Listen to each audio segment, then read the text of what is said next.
बहुत स्वागत है गैक की प्रस्तुति कैसे करें स्टॉक मार्केट में निवेश के भाग एक में।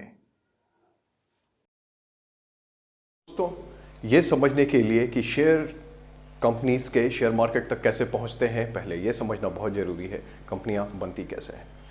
हम जानना चाहेंगे पहले अलग अलग मोटिवेशंस को जो कि प्रेरित करते हैं किसी भी एंटरप्रेन्योर को। एंटरप्रेन्योर वो आदमी होता है जो कोई कंपनी बिठाता है, जो कोई उद्यम स्थापित करता है और उसे एक बड़ा रूप देता है अपनी मेहनत के द्वारा।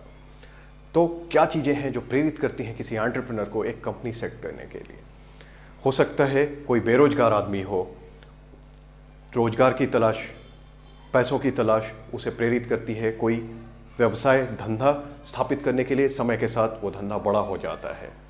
हो सकता है कोई रोजगार वाला आदमी हो लेकिन उसका शौक हो अपनी कंपनी स्टैब्लिश करना, बिजनेस करना, या वो आज़ादी चाहता हो अपने बॉस से, तो वो भी कोई कंपनी स्टैब्लिश कर सकता है और टाइम के साथ ऐसी कंपनियां बढ़ती हैं। ऐसी बहुत सी कंपनियों के उदाहरण हैं, फ्लिपकार्ट, व्हाट्सएप, फेसबुक वगैरह वगैरह। हो सकता है कोई ऐसा आदमी हो जिसके पास अकूत संपदा है और उसको आगे बढ़ाने के लिए वो कोई कंपनी स्थापित करता है जो कि उसकी संपत्ति और भी ज़्यादा बढ़ा सके। दोस्तों, जो भी मोटिव हो, शेयर मार्केट में जो भी कंपनियां ट्रेड होती हैं उनका मोटिव सिर्फ और सिर्फ पैसे कमाना, प्रॉफिट कमाना होता है। दोस्तों, अब हम देखते हैं कि कैसे कोई कंपनी एग्जिस्टेंस में आती है, अस्तित्व में आती है। हम एग्जांपल ले सकते हैं अपने चैनल का, गैक। मान लीजिए मेरे पास ये बहुत ही अच्छा बिजनेस आइडिया है जहां पर मुझे करीब 10,000 रुपये की ज़रूरत है प्रॉपर्टी, प्लांट एंड इक्विपमेंट खरीदने की और 5,000 रुपयों की ज़रूरत है रॉ मटेरियल खरीदने की। फिर मैं अपना प्रोडक्शन शुरू कर दूंगा और लगभग 20% के हिसाब से ये मुझे रिटर्न देने जा रहा है। मेरे पास सिर्फ 8,000 रुपये हैं, बचे हुए 7,000 रुपये मैं कहाँ से लाऊंगा? मेरे पास दो ऑप्शन हैं, या तो मैं 7,000 रुपये कर्ज के लिए किसी बैंक में अप्लाई करूं, या मैं 7,000 रुपये के बराबर की इक्विटी किसी को बेच दूं। दोनों ही ऑप्शंस को देखते हैं बारी बारी करके। अगर 7,000 रुपये का डेट मैं किसी बैंक से लेता हूं और वो बैंक मुझे 10% का इंटरेस्ट चार्ज करती है, तो सालाना इसके लिए मुझे जो पे करना पड़ेगा वो है 700 रुपये। लेकिन अगर मैं किसी को इक्विटी ऑफर करता हूं और मेरा रिटर्न ऑन इक्विटी, या यूं कहें प्रॉफिट परसेंटेज, वो है 20%, तो इसके लिए मुझे उन इक्विटी होल्डर्स को 1,400 रुपये पे करना पड़ेगा।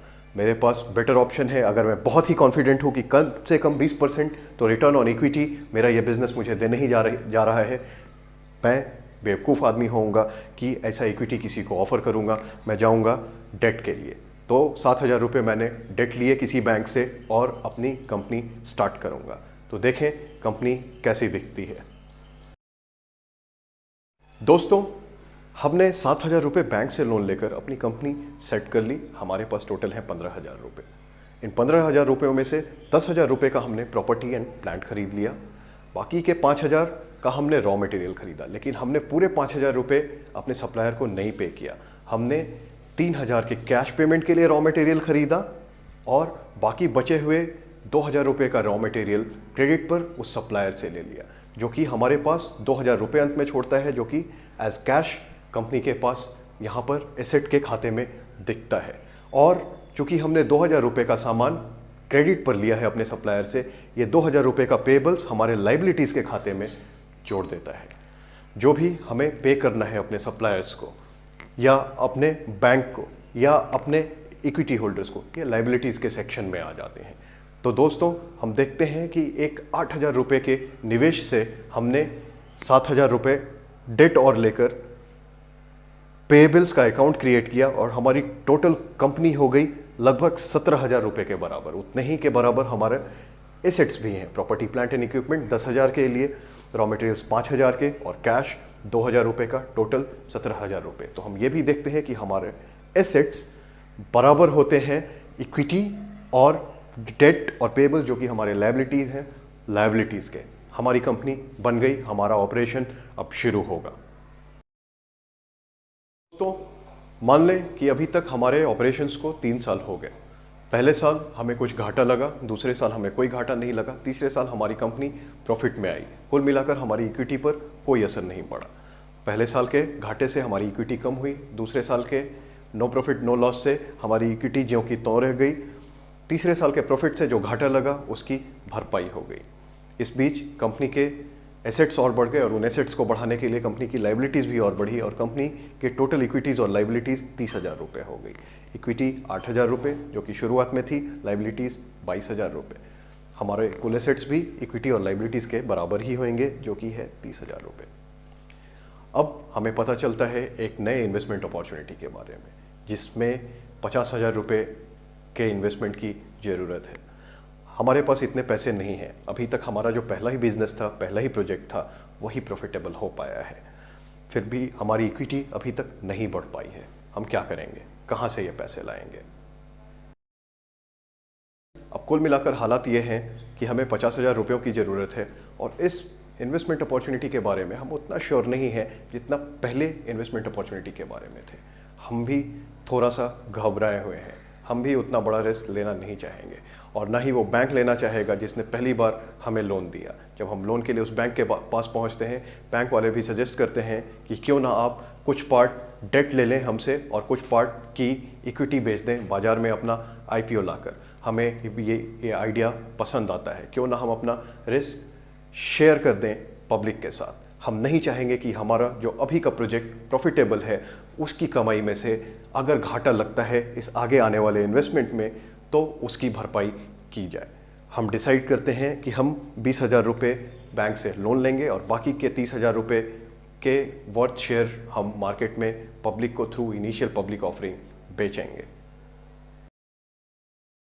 दोस्तों, हम अपना प्रपोजल लेकर एक इन्वेस्टमेंट बैंकर के पास पहुंचते हैं जो कि हमें बताते हैं कि सेबी के कुछ गाइडलाइंस हैं, रेगुलेशंस हैं और स्टिपुलेशंस हैं जिनको हमें फुलफिल करना पड़ेगा, जिसके बाद हम अपना IPO लिस्ट कर सकते हैं NSE और BSE के साथ ताकि जनरल पब्लिक उसको सब्सक्राइब कर सके।